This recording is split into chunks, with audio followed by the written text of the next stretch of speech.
Awesome to welcome Noah LaRoche to the Basketball Podcast. Noah's owner of Integrity Hoops, and as a player development consultant and coach, he helps players prepare for the draft, and he works with pros like Blake Griffin, Anthony Davis, Russell Westbrook, Paul George, Victor Oladipo, and Diana Taurasi, to name a few. His focus for his players is on developing skills, character, and basketball IQ, and we're going to talk about that and more today. Noah, welcome to the podcast. Thank you. Great to have you here. So many things. My first exposure to you and what you were doing and what you are doing was through Rob Santacola. And we're going to talk about Rob a little bit later, but also an article called Inside Blake Griffin's Scientific Offseason.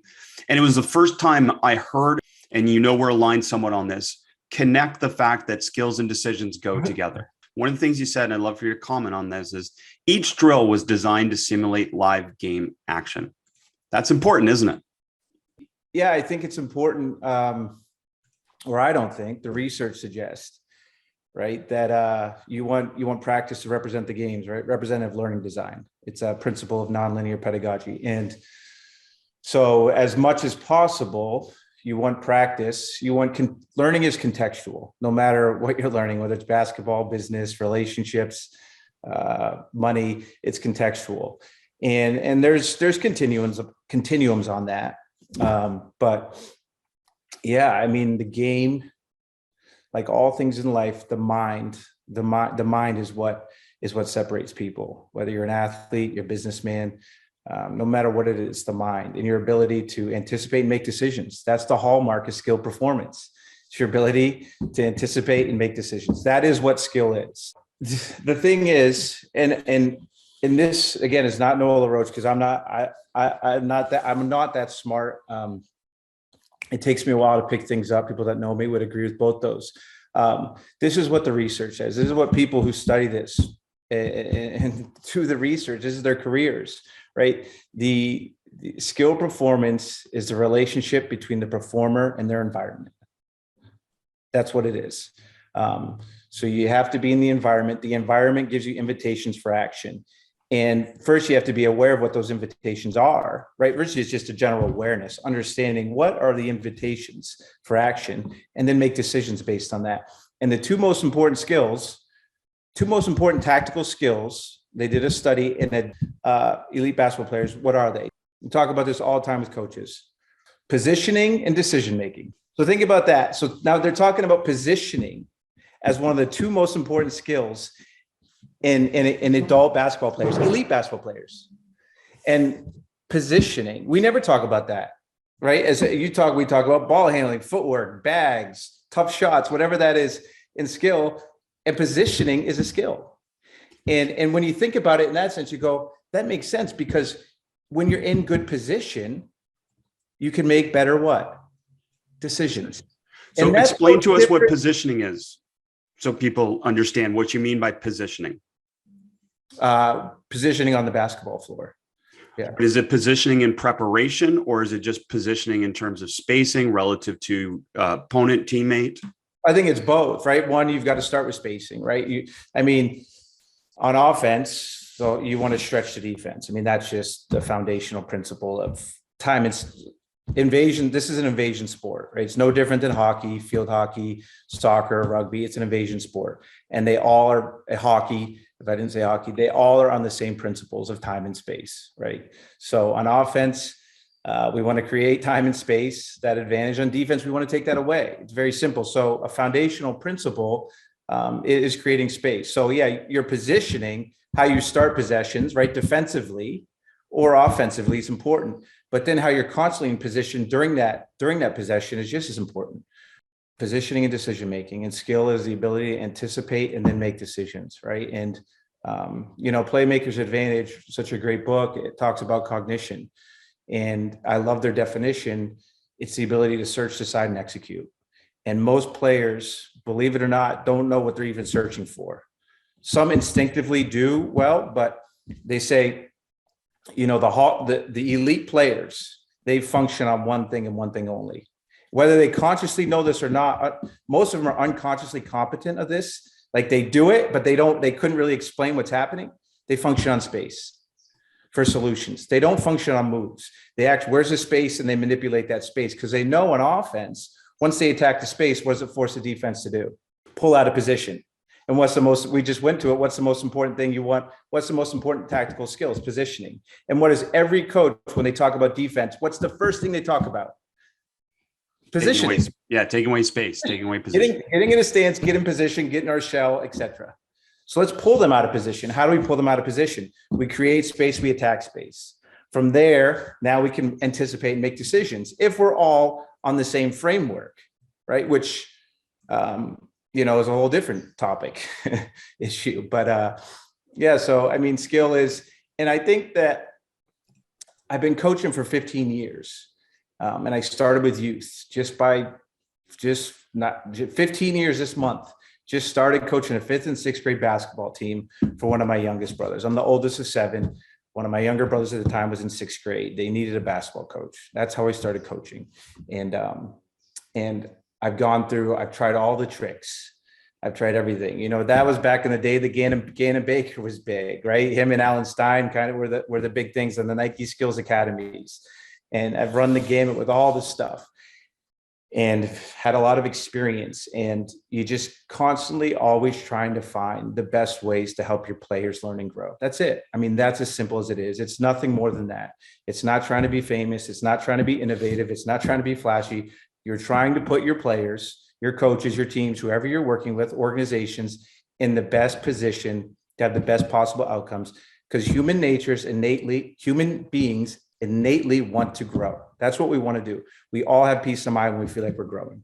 That's it. So how do we do that? Right. And I don't have all the answers. I have more questions, but by, through study and talking with smart people and reading, you slowly evolve. In my evolution of skill, I used to think the same things. We had cones, we had tennis balls, we had, it was, it's embarrassing in some ways to look back on, stuff we used to do, but it's good.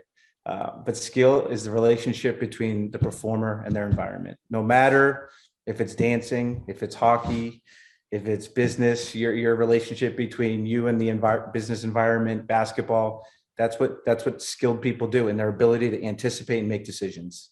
Right? And that's what it is. And I tried all those things too. So I know where you're coming from. And I really relate to that too, because it's trial and error, isn't it? We're not supposed to have all the answers. I mean, I would say I'm more of a tinkerer than anything, trying to figure things out, but I'm just a basketball coach. I mean, that's about as simple as it is. There's no fancy name for me. Mm-hmm.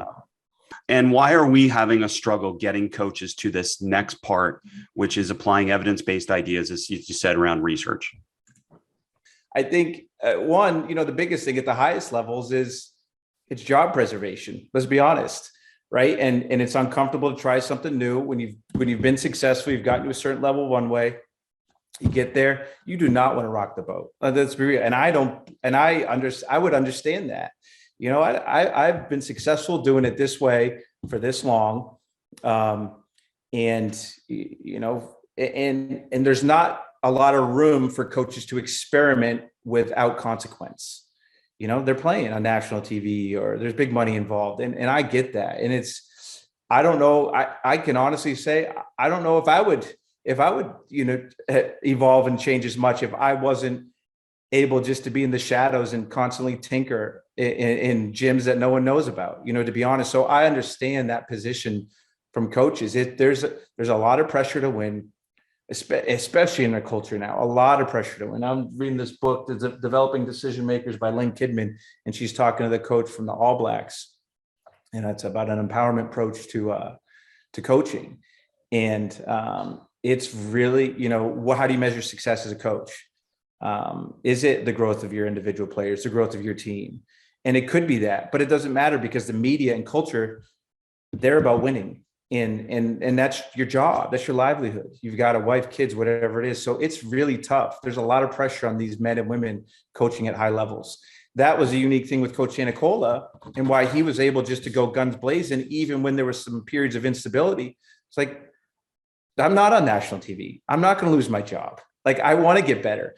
And when you're changing, right, when you're trying to learn and grow, whether you're trying to develop a skill or a new way of thinking or a new way of coaching, you go through these periods of instability, right? You're in this period of stability. You know what you're doing. You're comfortable, right? But then you move to this period of instability where it's chunky. It's, what they talk about, what is it? Bjork talks about deliberate practice. It's like walking up an icy hill.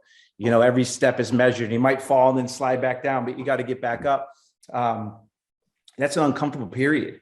And then when you've got eyeballs all around, you've got pressure on you, you don't want to go through that. And we all do it. I'm going to default to what I know in pressure situations, right? We all do it. So you're going to default to what you know. And, it's an interesting concept because coaches don't really get an off season, right? When you think about it from this perspective, I've thought about this a lot the last several years, to be honest. So players, no matter what level they're at, they can go and hold themselves away if they want. Now everyone's on social media, but they can hold themselves away for 2 or 3 months and transform their games and go through these hours and hours of mistakes, right? Mistakes are the bridge to development, no matter what you're trying to do. And if you're afraid to do that, or if there's pressure on you not to make mistakes, you're never going to have that growth period. So players can go do that 2, 3, 4 months. When do coaches get to do that, right? How do coaches develop? They might listen to a podcast. They might go to a clinic with 8 different speakers and take notes. But let's be real. That's not true growth and development. That's not. It might spark some ideas, but that's not what learning is. Learning is long-term, right? Learning is going from the conscious to the subconscious. So how do we coaches reps on designing their own practice, executing their own practice, walking through that period of instability, having, reflecting on that. It's a major issue for coaches. And it was a reason. So when I was one of my stops along my journey, I was with the Oklahoma City Thunder for a year in the front office, and I was doing just essentially edits for the college for the front office on the draft and free agency, et cetera. But I was also, assisting. I was in the video room, so I was with the video coordinators for the coaches, and we were all in one room. And I was really doing stuff for the front office. But when we had practice, shoot-arounds, et cetera, I would be on the floor, rebounding, passing, whatever, dummy D, wiping sweat, all that stuff. And I remember being there and, so I was 30 at the time, I think 31. And I was like, wow, this is pretty cool. I'm in the NBA, right? I'm from Exeter, New Hampshire. No basketball pedigree, below average Division III player, dad, laid carpet for this was cool. And I had 3 or 4 years of coaching up until that point, 5 years of coaching at that point. And I remember thinking to myself going, this is pretty cool. And, the Oklahoma City does a great job, great organization. You learn, you grow, there's stability. Sam does a good job. I mean, fantastic job, obviously. And I remember thinking, but I'm not getting any better at my craft because I have no opportunities to plan practice, execute practice. Like when I'm home, I'm on the court 25, 30 hours a week, all year long. Reading, then going to, trying to apply, going to the court, going, oh, that didn't work. How does this work? Constantly tinkering and getting that deliberate practice, right, as a coach. So I said, how am I this? I honestly think the best chance for me to get better as a coach is to leave. And so that's what I did. And I'm thankful I did, because I wanted to practice coaching. That's what I wanted to do. I wanted to become a better coach. And if I believe that players develop through practice, deliberate, thoughtful, representative practice, right? I needed to practice what I preach. And as a coach, I needed to develop through practice, right? Because all our outcomes are just based on our inputs. And the inputs are always practice, no matter what the field is, whether it's, again, business, sports, relationships, it's all about practice and embodying those things that you're practicing. So I don't know where we were going with this, but anyway, you were going in great places. Yeah, there's a huge. I don't have quite the solution, but it's on my mind a lot. How do these guys get better? Because when push comes to shove, even if they try new things, and I've experienced this with really good coaches trying to help guide along, when push comes to shove and that first loss happens, or that first pushback happens, or it gets a little chunky, you're going to go back to what you know, because you got to win the next game. And I understand that. I get that wholeheartedly. And that's tough because I know, and I've done it with players, I've done it with coaches for a long time now. I know that period of instability, that period of chunkiness of where that we got to push through that, because the other side, we get to a new level of stability. And these things that seem complicated and we don't fully understand, we get to the other side, now they become simple, right? That's what wisdom does. It simplifies. And in order to gain wisdom, you have to go to these periods of complication where things complicated, where you can't pull it all together. And then you have this aha moment, nonlinear pedagogy, right? One little tweak, one more step, all of a sudden, boom, we take off. And it's really tough. It's really tough. And I know, not just in coaching, but in other areas of my life, like I need to learn and grow. And I get to those periods where, man, this is really tough. Am I going to push through, or am I going to go back to what I know? Because, I might lose, there's consequences. It's really tough to change. I mean, that's change, right? What is this saying? Like, you try to change someone else, but you've been trying to change yourself for all these years and that hasn't worked. So stop worrying about changing other people. It's really tough. It's really tough. And I explain it as saying, again, like our hashtag share the game. We're just sharing it. And that's what I'm grateful for you doing here, is you're sharing stuff, and coaches have to adapt it, adopt it, or again, throw it out, build on it, challenge it, whatever their decision is. But it's our responsibility, I feel, to share these things. Why do you feel like it's your responsibility? Because we've had these opportunities to have these low pressure reps. To be honest, I feel like you hit it right on. And I feel that's been a big blessing in my coaching. And I talk to a lot of coaches that have had these opportunities to be able to coach youth, or to coach young levels, or to be a coach, even to be a head coach before they've been in a head coach. And you think about how many people are put in those situations. It's not resistance. It's just, again, job preservation. Yeah. And it's not a negative. It's a reality of the situation. So those of us that can do these experimental tinkering, we can share it. It helps people. That's a good, and I wasn't asking, I was more curious. I like it because I think that I haven't done any job at that. I've been pretty low key because I like my autonomy, to be quite honest. You're starting with this podcast, coach. Yeah. But I to be fair, Chris, because you're a persistent guy, that's really what it was. It's I have a friend who was an independent hockey coach. He had his NHL clients and then consulted for the Maple Leafs, just got hired full-time with Montreal. And he talks about it all the time, job preservation. And you see, it's not just, the NBA or ACC or mid-major, low major. These are invasion sports, and it's professional sports. And it's you see it everywhere, and you see it in different industries. It's low pressure reps. Yeah. And coaches don't get that. The other thing is that I've found, and this is what I always grew up thinking is, at the end of and you coached, right? So at the end of your season, what's like your farewell? You probably have some exit meetings with players, right? Or your team or whatever. And you say, hey, Bobby, I need you to come back with a better shooter and a better, faster and stronger. Hey, Jimmy, I need you to be better ball handler, right? You have your development needs. And I remember growing up, and the coaches would have those meetings, right? You say, hey, guys, we're close. We need to get better. We're right there. Noah, you need X, Y, Z. Johnny, you need A, B, C. And you're like, coach is right. I'm locked in. Okay. So you lock in and you get better and you do all these things. And I'm like, okay, I come back the next year. I'm feeling good. I'm in shape. I worked on my shooting, my ball handling, got the Rick Pitino drill book and did my stuff every day, and the Alan Stein strength and conditioning.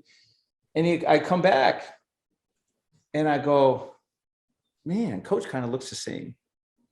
Actually looks worse. Man, practices are the same. Man, coach is still getting pissed. Oh, we're still running the same. Coach didn't get any better, but coach was on my behind to get better, right? And if I didn't, there was consequences. And so instantly, whether you say that out loud or not, you lose respect for your coach. That at least that's how I felt.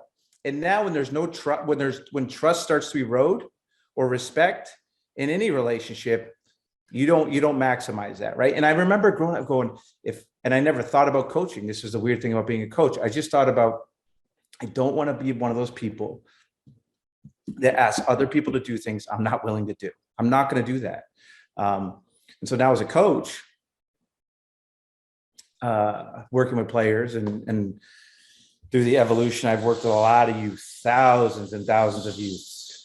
good youth, bad youth, boys, girls, everything under the sun, groups, small groups, individual.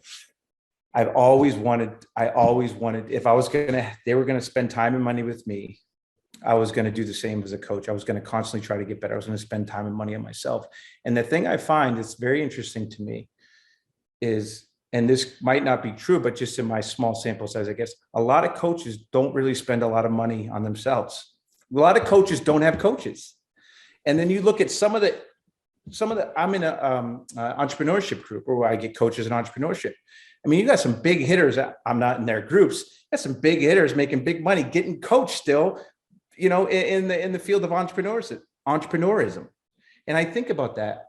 And you go to coaches and they reach out, hey, thinking about this, that, what does it look like? And they come back and they go, can't get that with the budget or whatever with the school.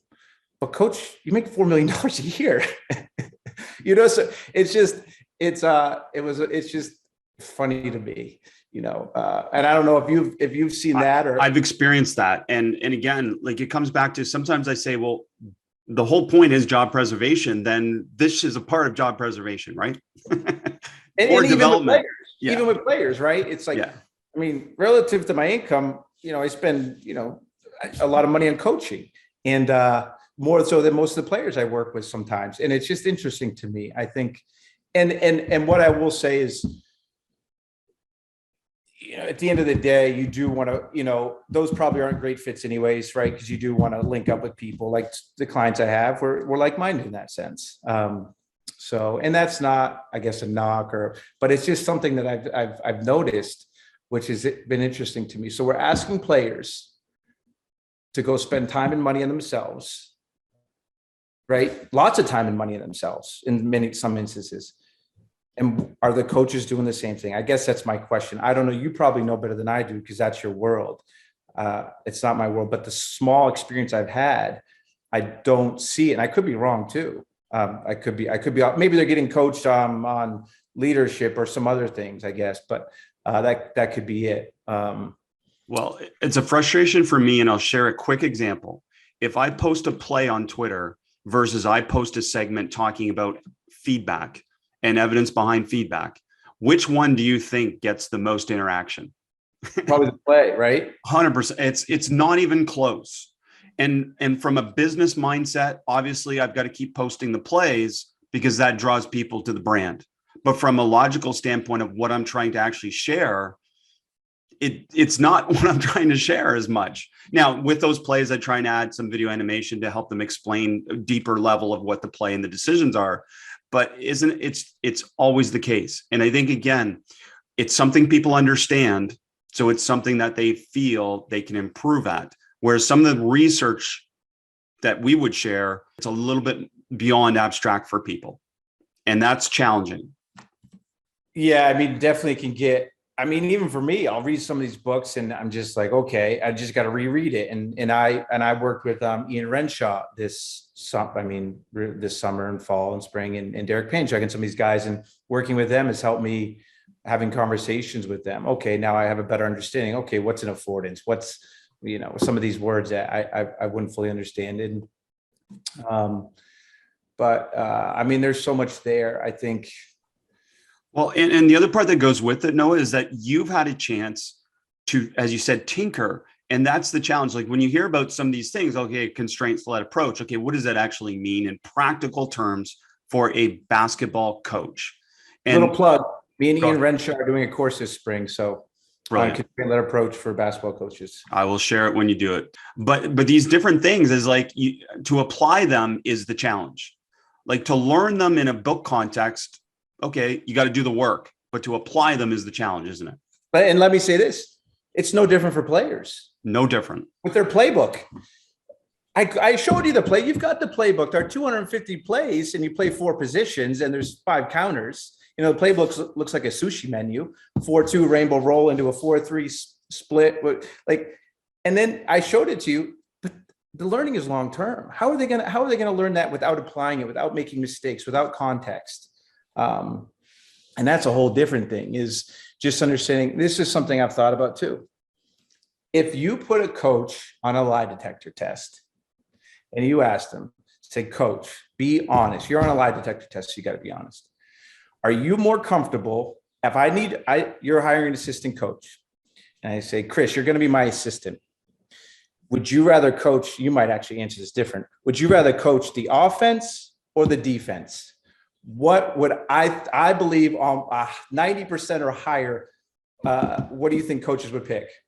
I really believe, and it goes back to when I first coached. I found this book from this first, fifth, and sixth grade team I had, and they were like, it was full of thank yous and like, you taught me so much. Defense wins championships and all this stuff. I'm like, oh my gosh, what was I doing to these kids? I honestly believe most coaches would say defense. And why is that though?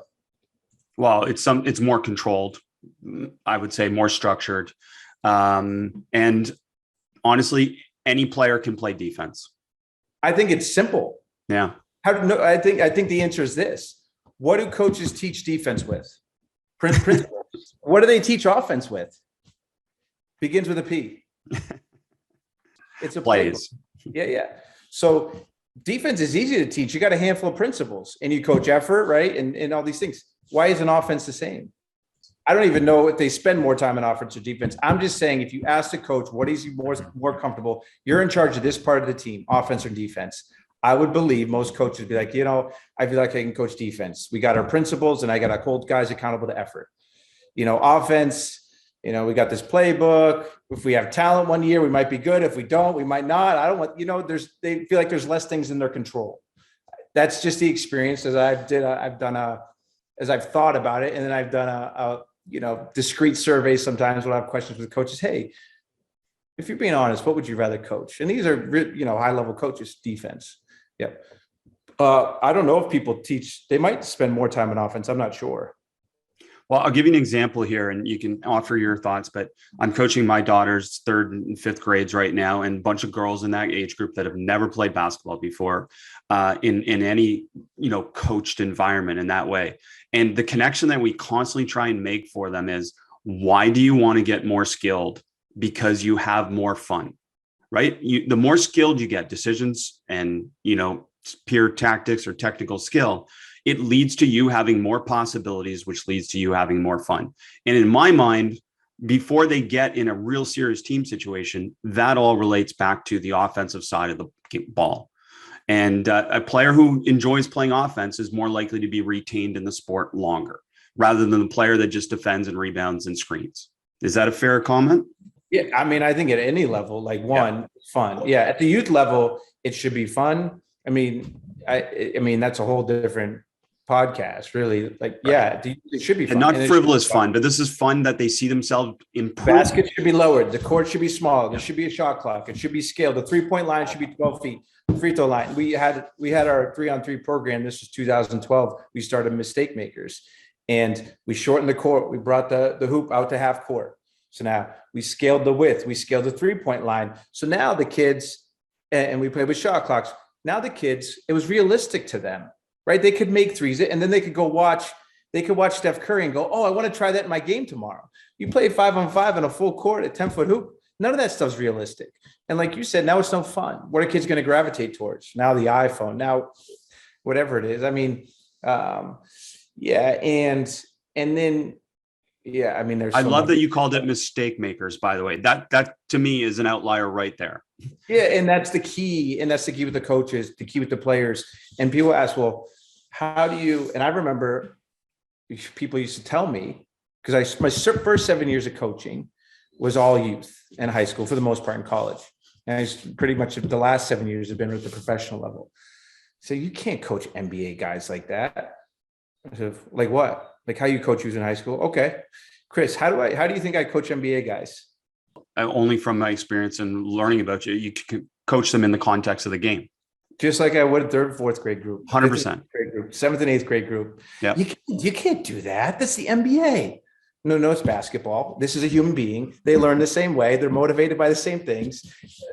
It's always the funniest thing to me. And that's what that Blake Griffin article, whether you think it represents you or not, that's what it said basically, is that you were doing repetitions with an NBA player in the context of the game where you surrounded him with coaches and he had to apply skills and decisions in the context of the game. And to me, that's a no-brainer, but to other people, that's not their perception of what individual player development is. Well, first of all, it's not an individual game.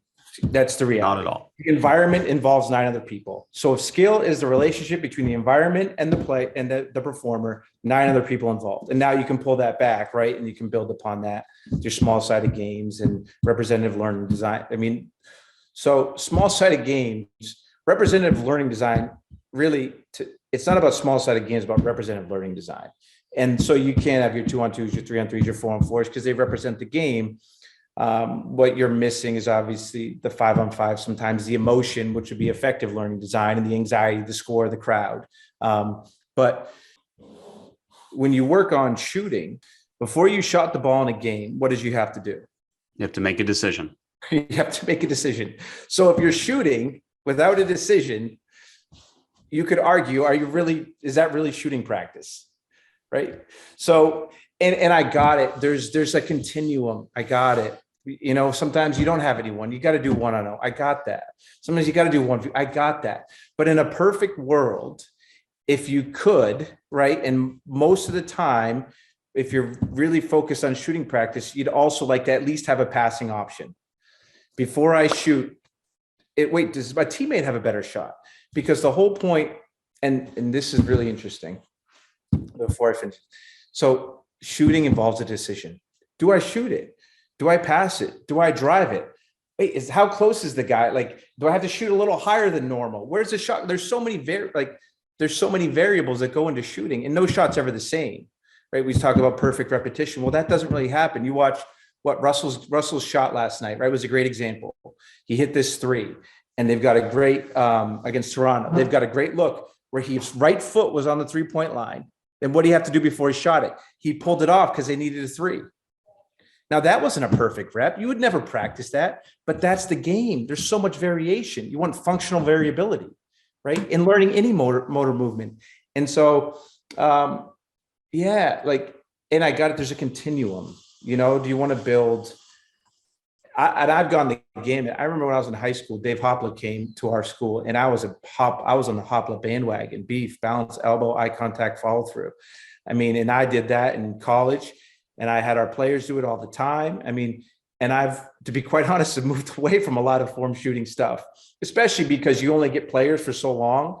Like if you want to do form shooting, you don't need me. You don't need me for that. If you want to dribble through cones, you don't need me for that. You're not paying me for that. Like, I'm not going to let you pay me for that. We're here to create the environment based on what you need to get better at as an individual learner. Thank you, by the way, for saying that, because I do feel like that's the distinction between player-led and coach-led development. Coaches, our responsibility is to be able to add the game like, and a player can do those other things on their own. We're learning designers. We're engineers of the environment that foster learning. That's how I look at my role, whether that's on the court or off the court, with our feedback, with our film lessons, right? Because we're constantly just trying to affect the mind. We're trying to get into the subconscious. Learning is long-term. What's his name? Doug Lemol's book. Fantastic. And learning is long-term, right? And so we're trying to affect the mind. We're trying to change the mind so these guys can anticipate and make better decisions. Right. And the irony of all this and working with Ian is that we actually don't want to teach players moves. We don't want them to be parrots parroting back moves. We want to create environments where now they can self-organize and create the moves they need based on manipulating time and space. Right. And there's so much there. It's almost overwhelming sometimes to just go, man, there's so much more to learn and uncover. Right. But wait a minute. How does a player learn how to shoot a layup if we don't teach them the daily dozen? What's the daily dozen? Whatever, like 6 different shots that you can do on both sides, and you dribble in and you do them on air until then you progressed at them to, now you do them against a player and all this. Like, talk to me about that, because coaches still believe that a player cannot learn unless we do the on-air reps first. So so let me back up. I'll scaffold some things, some different footwork situations, some tactical concepts, some finishing, just to give them, they can feel an idea. And then we try to put them in situations, environments that those opportunities for action for that specific movement will emerge. And they might take something and go, oh, wow, I didn't think about that solution. That was a great solution to that. opportunity that showed up. And the question specifically was, how do we do it without that? Yeah. How do we co-create a solution with them instead of giving them the solution? And that's really what traditional coaching is, giving them the solution and then expecting them to apply it. Yeah. Mimicking it. You got to create the environment for it.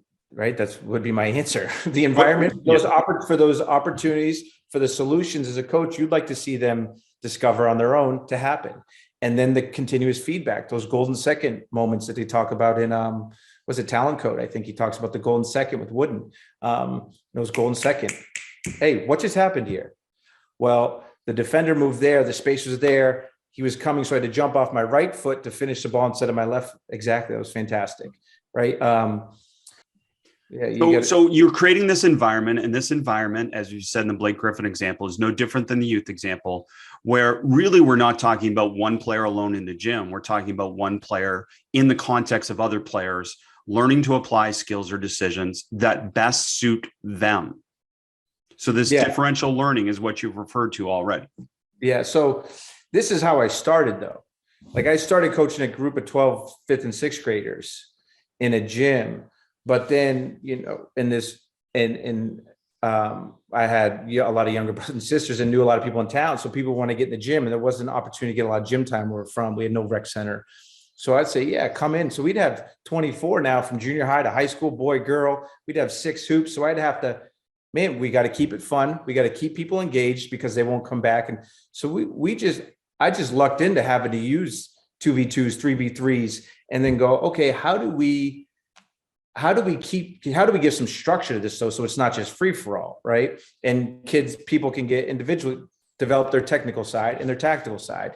And yet you create that. And I just stumbled upon this stuff before I even started reading the research that goes, oh yeah, that makes sense, because that's how we had to do it. It was constraints created my coaching solution manifold, if you will.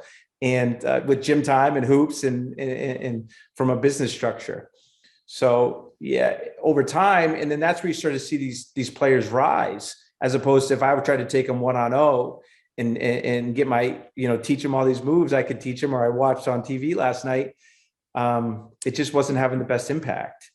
And so that, over time, I realized that representing the game and these other things that the research has provided was the best way, whether you're coaching an individual player or a team. That's the other thing. So, and what happened is you get 24 kids in a gym at once, Chris, and I would have other coaches with me, and we split them up. Basic gym has 2 main goals, and then you've got the 4 side hoops. So we would end up just using the side hoops, and we do our 2-on-0s or 3-on-0s, and do our 2-on-2s, 3v3s. And I go, how do I get all these guys better individually? But then also they all go play with different teams, where someone might run the flex, someone's running motion, someone's running a wheel, whatever, I go, what are principles of offense that no matter what offensive system they play in, they can impact winning? And I always thought about helping players from the standpoint of, how do they go back? If I was a head coach and my players were working with someone, I want them to come back so they impact winning for my team. I don't want them to come back worrying about scoring 34 a game, being okay with that and us losing. I want them to impact winning. So I always put, as an independent, I always put myself in the position of the head coach. To me, that was the whole point, was to impact winning. And I was just having this discussion and just reading about it in this book, and it hit me like a ton of bricks. The reality is, Chris, most players are more driven by their personal goals than winning at all levels. And when I read that, I said, of course they are, but I never thought like that. I thought, everyone's like Tom Brady. Everyone's like Diana Taurasi. Everyone just wants to win. And then by default, they get better because they want to help the team win. And it's not like that. So anyway, I back up. So I have all these different kids that go to these different teams. And what are these principles of offense that will apply no matter where, right? Moving off drives, cutting to create space. When you draw a second defender, understanding where people are going to be, all these different things, right? Kick, shoot it or swing it. No back-to-back drives unless there's space, all these different things. And what happened was, so we'd have this group, and then they would practice. They'd have their own games, inter squad games on the weekends. We took the 10 most committed guys from the group, and we would go play, some other AAU teams with big time players that practiced and did this. These guys never practiced together. They never ran 5-on-0, 5-on-5, nothing. It was all 2-on-0s, 3-on-0s, 2v2s, 3v3s, 4v4s.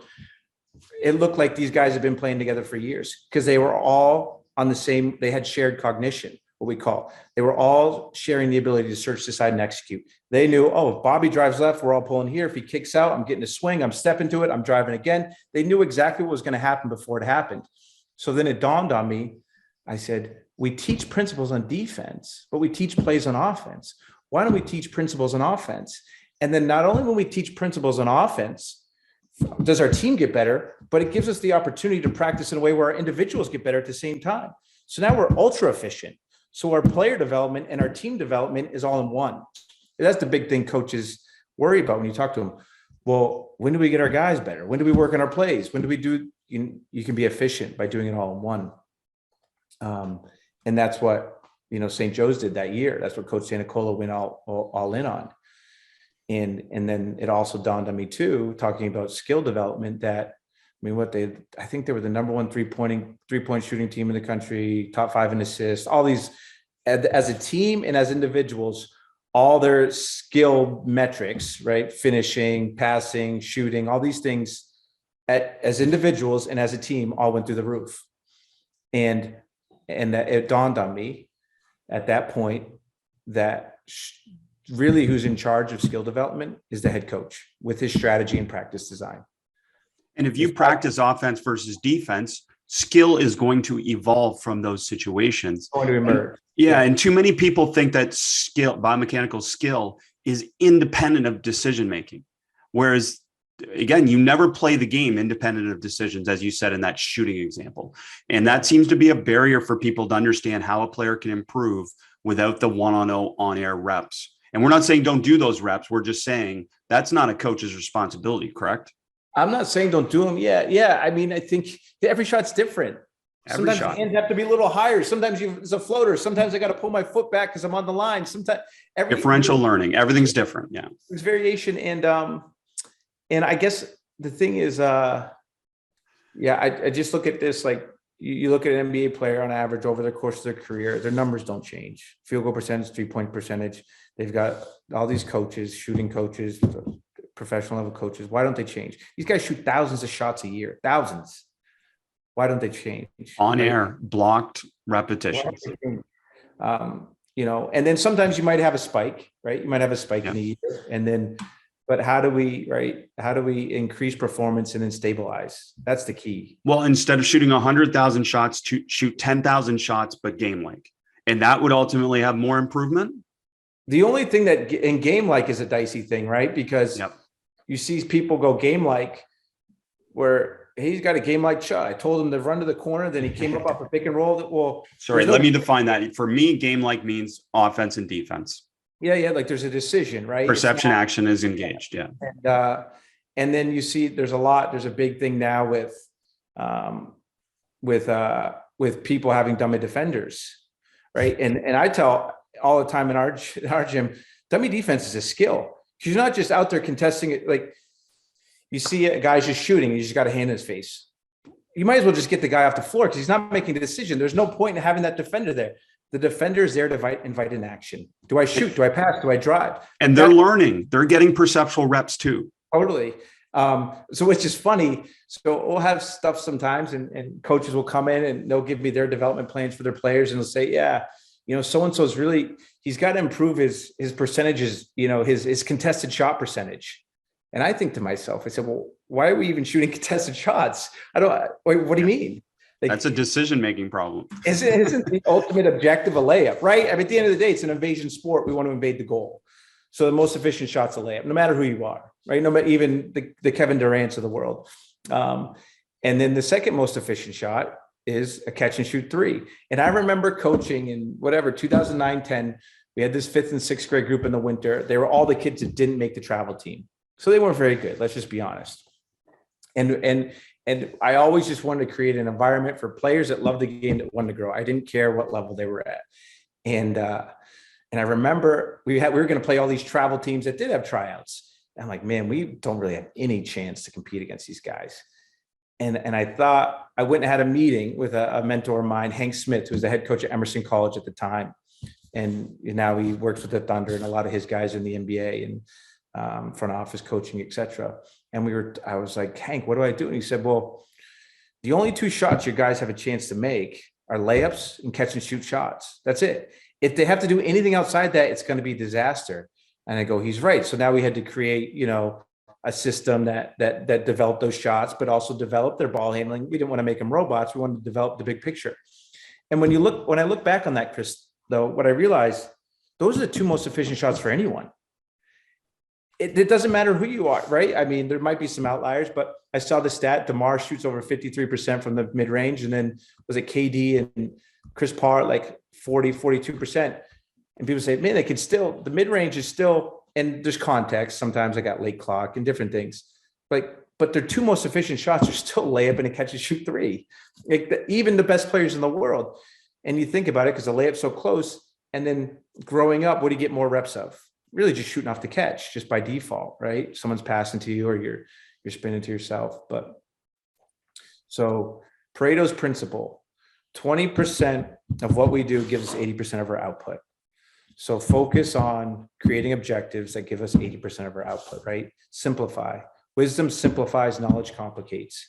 And there's a lot of knowledge out there, in basketball and in every sector of life. It's not about adding more knowledge. It's about simplifying. And when you simplify, that's what experts do, right? They chunk. They take all these things. There's 100 things out there, and they chunk them. Okay, just took those 100 things and chunked them into 5 categories, 5 principles. You work back from, first principles of anything, no matter what the subject is. And then you can build from there. And the thing is, most players, in my experience, most coaches don't really understand what the principles of play are before they start building their playbooks or their systems, right? It's interesting.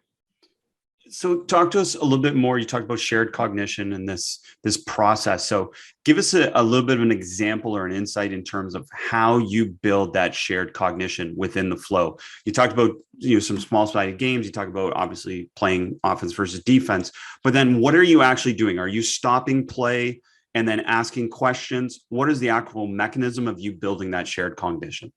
Everything we do is still about building cognition with our players, understanding how your ability to anticipate and make decisions with and without the ball.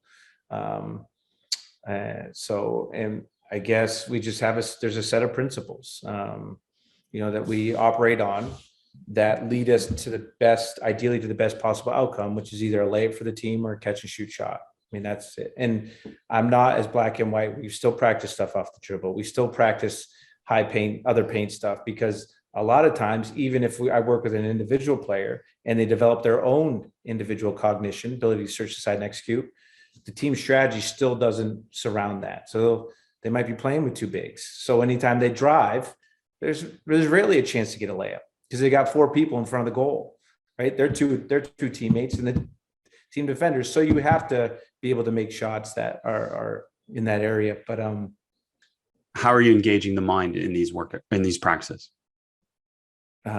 With an individual player focus. Yeah, so we try to have other bodies out there. At least we try to do most stuff. Like sometimes you can't. Like I'm with a player right now in Phoenix, and yes, some days you have to just do. And some days, based on where the player's at, too, age, point in the season, they just want to get 20 minutes on, and just we want to block out some footwork stuff or some reps. There's not black and white. There's shades of gray. Yeah, we're just going to rep it out today. They do want to get a workout in. They just want to get a sweat, relax the mind. It's not going to be a heavy cognition day, a heavy movement day. It's not what it calls for. But in terms of building it in practice, we just design different. So we'll start with we warm up with our technical stuff, whatever that footwork is, or finishing of the day. And depending on the player, some of their, technical solutions they already have created for themselves. When you watch the film, they really like to do this to manipulate space, going to their left, going to the right. They like to do this finishing, or here's a solution we need to add that's not that is causing them not to be as effective finishing or footwork. Just to clarify, when you're saying these repetitions of technical, we're not talking about blocked rep of the same thing over and over. Generally, we're talking about random and variable reps. So we'll start with we keep it. So again, with block and random, again, it's a spectrum. Sometimes it's okay to block. Absolutely. It's okay to block. And then you move up that continuum to completely random and variable, because the game is that. It's just a compilation of continuous game moments that are completely random, to be honest. And so we'll scaffold, but like, let's say we're working on some footwork. It might be 2 to 3 minutes. We'll move them on different spots of the court. They might be close to the rim, 3, right? They might go to the left, and then we'll slowly put a defender on them. Okay, now read, do you have a shot or is it a drive? Now we might add a defender off the ball and an offensive but we'll build it up from that, especially when they're learning and when the learning phase is new. But then as they understand and they've shown competence, whether it's technically or tactically, practices do become really very random and variable. And then see, can they sort through that? That's what principals do. They sort through chaos, right? I want to clarify the defender, coach, because this is a really important part of your practices, adding the defender. Generally, when people think of constraints, we think about giving the offense constraints. But in these examples, the defender has the constraint that will help shape the offensive player's solutions. They're correct? creating an affordance. Yes. Yes. Yeah. They're creating an opportunity for action. Yes. So a defender you may give the defender, say, 2 options. Okay, listen, either don't close out short or close out long. So they drive by or give them space. And now they make a decision that they pick up and shoot. And the offensive player doesn't know the decision prior to reading it. And that's the most important part, right? Yeah. They don't know. Yeah. They don't know. Then you can you can layer it. Okay, let's turn it into a 2v2. Now you're reading the on-ball defender, but also the off-ball defender and off-ball player, offensive player, right? Those build into 3s, 4s. And then, so in the way that's block, right? Because you're progressively moving, 1v1s, 2v2s, 3v3s, 4v4s, but it is random in the sense that you don't know the decision on the ball. We'll start the offensive player with the ball, different spots on the floor. We'll start the opposing defensive player on different spots. So we start to add in variation that way with positioning on the floor. And then it's structured in a way that, again, as a coach, you know what you're trying to help shape. Oh, you have to. Yes. Yeah. It's not random. You're not coming out here and saying, oh, whatever happens. Well, it's just funny. So you'll talk to coaches, even front office people, say, what are you guys doing? Or players will actually try to get me involved with their teams, and they'll say, I want to have this meeting with this GM or assistant GM or whatever. And you have it. And I haven't done a good job with them, to be honest. But the funny thing will be like, so yeah, we really need to get better decision makers. And I said, oh, that makes sense. I agree. Yeah. And so what are you doing about that? We're playing a lot of 5v5. We're just playing a lot. The guys just need to play. I said, okay. And then, the conversation really can't go much farther than that, right? Because it's like, we're just going to run in circles. But you need to create some structure around things. And then you can, as they show a level of understanding, and that's where the principles come in play. So I'll say, hey, X player, if you do beat your defender going to the left, what is your offensive teammate? What do we want them to do? Well, I'll tell you what we don't want them to do. We don't want them to stand. Right? Because now the defensive player can just help and recover. They're just playing shell defense, right? We don't want to make anything ever easy on the defense. We always want to make it hard. So just to start, let's move the direction of drive, because more often than not, that's going to put you in a better position. It's going to create more space for your defender. Very simple, right? So now they've got multiple decisions. Do they have a shot? Do they have a drive? If they drive, is the defender helping? Do they give it up, right? If they drive and go to finish, is the defender coming from behind? Where's the length? Is it the left side, right side? Do they have to finish right foot, left foot, right? Constantly you're scaffolding. There's multiple decisions in just one possession that as a coach, you're observing. And then you're giving them feedback. Hey, why'd you do that? Well, I went left because there was space there. Then the defense came over. So I got vertical. I hit him. I hit my teammate there. I respaced. They swung the ball. I know in a swing pass, more often than not, I have an opportunity to rip away right away. So that's why I did it. And I finished off my left foot because the defense was coming and that was the quickest finish. That makes a lot of sense to me. Perfect. Next possession. So you're constantly checking for understanding. But as a coach, and this is the big thing when I've worked with coaches, and I haven't done a good job of this, is if a coach isn't confident in their level of understanding to see these things in real time, whether it's with an individual player or a team, it's tough for them, right? Because as a coach, I get it. You're a leader. You want to know what the heck you're talking about at all times, or else can you lead? How can you lead with conviction? So you're constantly, as a coach, this is what I tell people. I remember actually, I'm not going to go into that story, but it's really like in the spring and summers, these next 6 months specifically, it's a lot. You're on the court 4 or 5, 6, 7, 8 hours a day. And in our gym, we've got a lot going on. We've got players, we've got apprentices, we've got practice squads, so you're constantly, there's a lot for me to take in and just make sure things are running smoothly. But within one practice, you're constantly engaged. You have your practice plan, your structure, but then every possession me as a coach, I have to be paying attention because I need to know what I'm looking for to see if the player's starting to see the same things.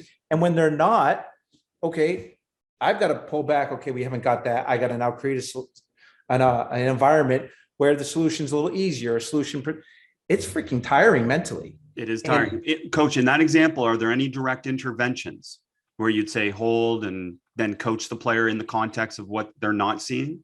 Yeah, all the time. Of course. Okay. Yeah, all the time. Hey, hold on. What just happened?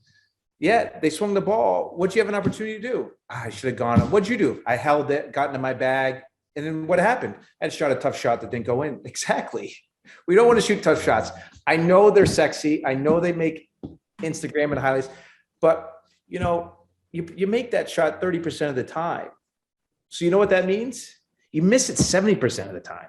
So there's a greater chance you're going to miss it. And at the end of the day, we want to score more points than the other team. That's the objective. We want to win. That's the objective. That's why I coach.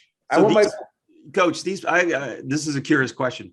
These players that have come from, rather traditional type of environments, say perfect practice environments, when they get to you and now they see this environment you put them in, I'm curious, what is their initial reaction? And then what happens gradually as they're in this environment more? Good question. So I will say it is pretty funny. And it actually makes me think, because we've got some new players that we're going to be onboarding. I will say the first probably 2 to 4 weeks when we get a new player that's never been with us, they're just trying to just figure out what the heck's going on each day. Not even from a basketball standpoint, from just an environment standpoint. It's very new to them. It's very new to them, I would say. Yeah. And they struggle initially. And then even just the principles, so what was it? Tactical periodization. I think it was Marino, right? The soccer coach. That I read that and that dawned on me. It was like, and that's when I started thinking about the principles. They said before these players learn, we worry about any technical skill. They need to understand the principles of play, the tactical principles, because the two most important principles are positioning and decision-making, right? Those skills. We talked about that. So they need to constantly know what good positioning is offensively and defensively, with and without the ball. So now it's going to put them in a better decision-making opportunity. So just laying the principles. I mean, I remember one player came in, he was like, I couldn't believe, it's like, I was doing 3-on-0 with 2 just like college kids the first day of practice. So we're just saying, when this happens, that happens. But once they get these principles down, once they have, now their individual skill soars. They become way more efficient, more effective. They make everyone else more efficient and effective. And when you get 5 players on the same page, that's when you get, what St. Joe's did that year. It's just all of a sudden you have the same team that was, 250 in offense bumps up to number 1 or whatever they were, because they're all seeing things before they happen, right? That's like great players in all sports. They go, it seems like they got all the time in the world, right? Larry Bird shot like this. Made a lot of shots, though. And if you look at, that's the other thing, Reggie Miller, Steve Nash, Ray Allen, Steph Curry, they all shoot different.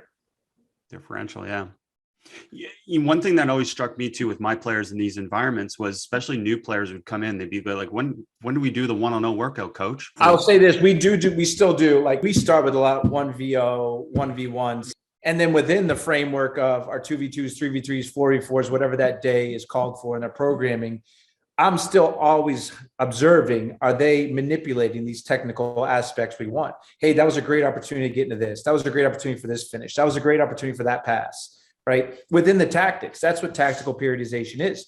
Once you get your tactics down, boom, then you stack your technical, your physiological on that, all on your tactics. Right.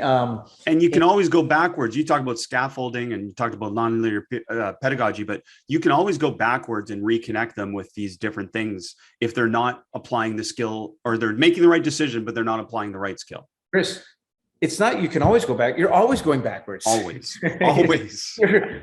You're constantly, as a coach, that you're observing, okay, they're not picking this up. They're not taking, wow, they got this fast. We can move on. Or, we've got to revisit this. We've got to create this situation. We've got to create this situation so it's so blatant that they're going to execute this individual move, that they can execute it. And now when they do it in practice that represents the game, the Brian doesn't know the difference now between practice and a game. They've got that confidence, because everything does come down to confidence, right? I think however you get there, there's more than one way to skin a cat. At the end of the day, we're just talking about what's the most efficient way to build a confident player and a confident team. That is what we're trying to do. Talk about that, because I think, again, I found that if I take a player that's never done whether I say BDT, basketball decision training shooter, something like that, and they're used to doing block reps without decisions, their shooting percentage in practice automatically goes down, because it's more like the game where a shot is preceded by a decision. There's a big struggle. So we had, talk to me about that process. So a good example that comes to mind, I mean, most of the players, but really one, because we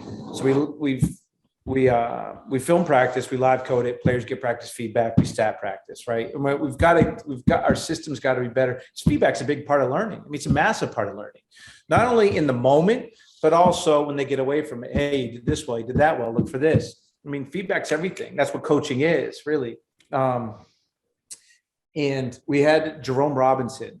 So this was, I don't know what year this was, but I don't know, 4 or 5 years ago. He was a sophomore at Boston College. And he came out and was with me in LA for about 7 or 8 weeks with our draft guys and some NBA guys.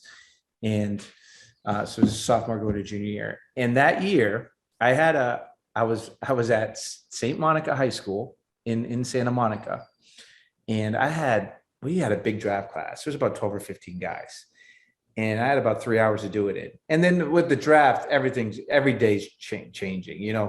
One guy's sick, one guy goes to team workout, one team's coming in, you got to manipulate the schedule. And then we only really it was a high school gym. We only had 2 main hoops, the side hoops were small. And then a lot of times the other hoop was unavailable for various reasons that I won't go into. So I had one hoop for about 2 or 3 hours for 15 guys. So you know what we did, Chris? And this was a tough part when I morphed to the professional level. I definitely had to get how we practice from our youth to our pro, because people didn't really see this. There was a lot of 1-on-0 stuff. Guys, and that's that's the cultural perception. When you get better individually, it's all 1-on-0, 1v1s, right? And then you play 5-on-5. You really go 1-0, 1v1, and then go play pickup. That's the development model.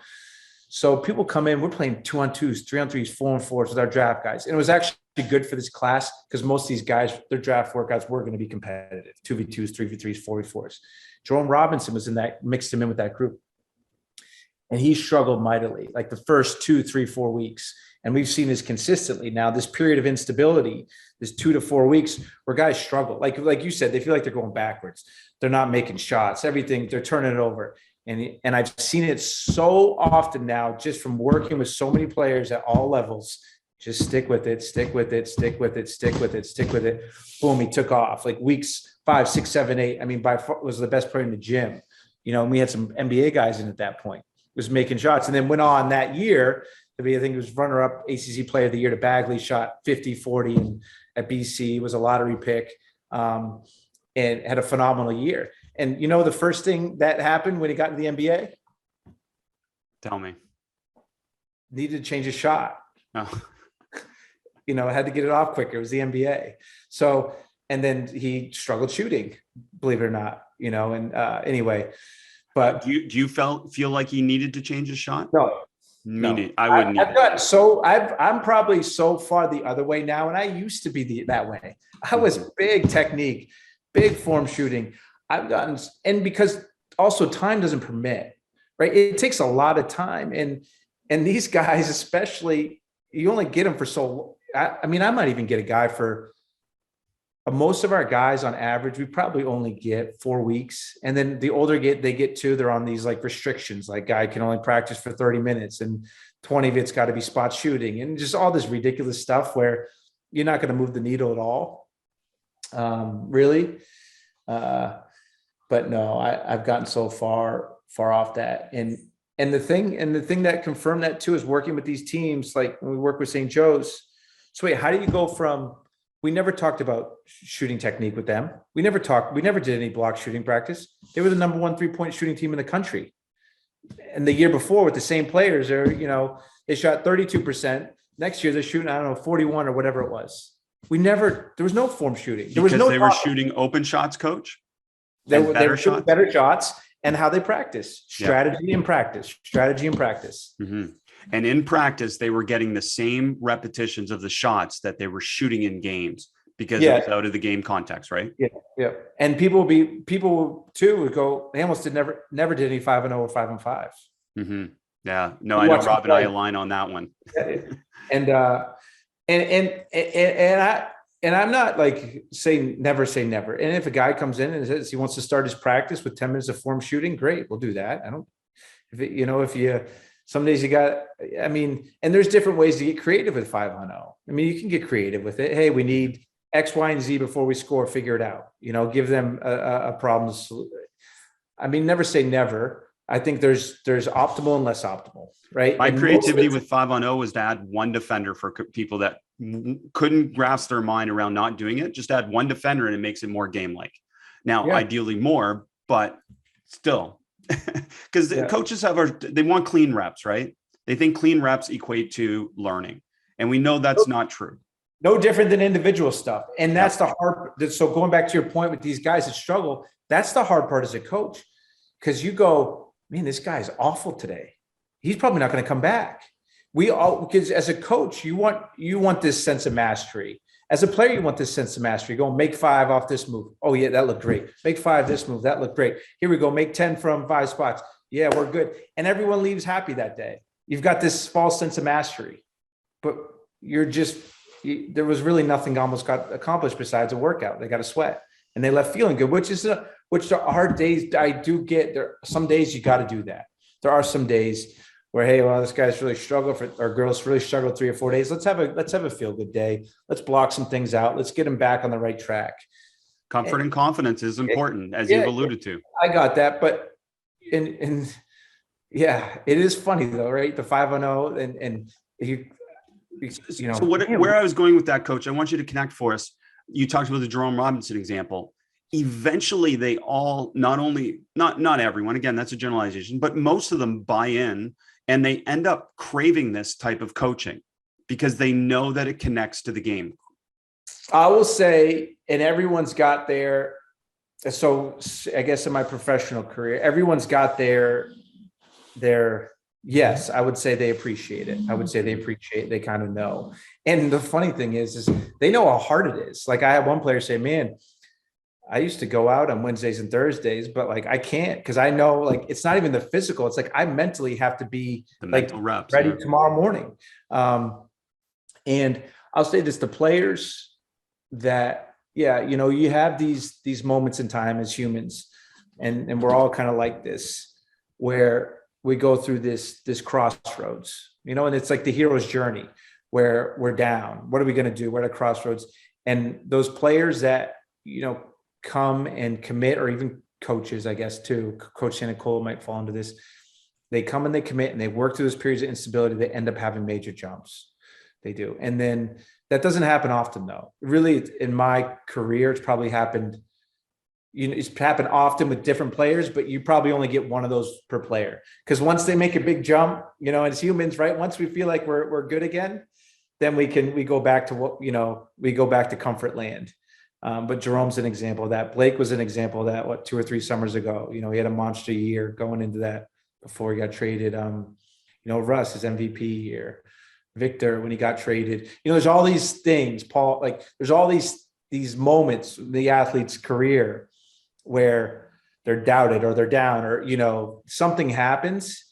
And that's a great place to be as a coach when you get someone who's that hungry and locked in for 2, 3, 4 months. That's a fun place because you can make a dent. That's a fun place. That's no doubt a fun place. And maybe let's shift it back to helping coaches. You referenced some of this stuff. The coaches that are open-minded, obviously, that bring you in and are open to it. What are some of the lessons or takeaways from helping other coaches? I think I got spoiled a little bit with Coach Sanacola because he was so when we have a relationship, he coached me and we're close friends. And so there's already this level of trust. And then, like we talked about, there's already this level where there's really no pressure on him, right? He could, there's pressure. I mean, there's pressure, but it wasn't at a high major MBA level. And we did an overhaul. I mean, he just went all in. He's like, and we talked every day and said, Coach, based on what happened last practice, this is what we do in practice. Play in practice with him every day. Watch every game, play in practice. And he did everything to the T. Boom, went through it. And then when we hit, I remember the start of the year, they started 1-2. And I remember, and they had to change some personnel things. There was a lot of things he had to do to get this thing going. And I was like, you know what?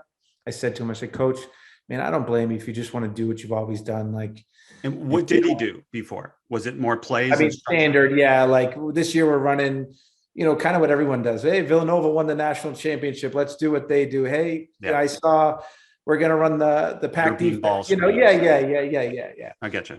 And then the same practice, the 5-on-0s, the 5-ball shooting, the 3-man weaves, the perfection drills. Yeah. The North Carolina transition into the Jim Calhoun jump, whatever, Practice plans were freaking good looking. They were really good looking and flashy, and he's organized. So he had this moment of doubt. And you said, so I had a moment of doubt because I felt bad because you want people to succeed. It's like, dang, Coach, like, and I knew there was still some things he was going to have to get over. And I was like, it's going to be really tough. And he went with it. And then my experience, at the higher levels. So now I'm like, okay. And I'd seen it in my own experience with lower level high school coaches and groups of players. I knew it. And now we did it at the college level, Division III. And then at the higher levels, it's really tough at that level for a coach just to go all in, is what I've learned. It's almost not going to happen in one fell swoop. It's just not. And just maybe being a little more, because it's a lot of time on my end too, to be honest, and probably just being a little simpler. Just, hey, you still want to do this, that, the other. Here's maybe some ways we can help you just improve it a little bit, because it's tough. Even if they want to start playing in principles offensively, even if they want to start practicing more effectively, even if they want to maybe change their philosophy and personnel, they're not going to do it all at once. They're still going to be, and you can't cherry pick, right, to really get maximum results. So I think probably lowering my expectations, to be quite honest. But they got there. Yeah. They stuck with it and they had faith and they got better. And I'll give you a quick example of a coaching client I worked with. Initially, they asked me, hey, can you help me add counters and different types of, plays to a current thing that they run? And I'm like, yeah, I can do that. But how about this, Coach? If we talk about ways that we can help your players make better decisions within what you're doing, so it never looks like they're running an actual play. And to me, that seems like a more efficient way to be able to get to where you want to go. No, I mean, there's so many things for coaches in here, and I just am so grateful that we finally had this conversation. So thank you for sharing the game with us. Thanks, Chris. Appreciate it.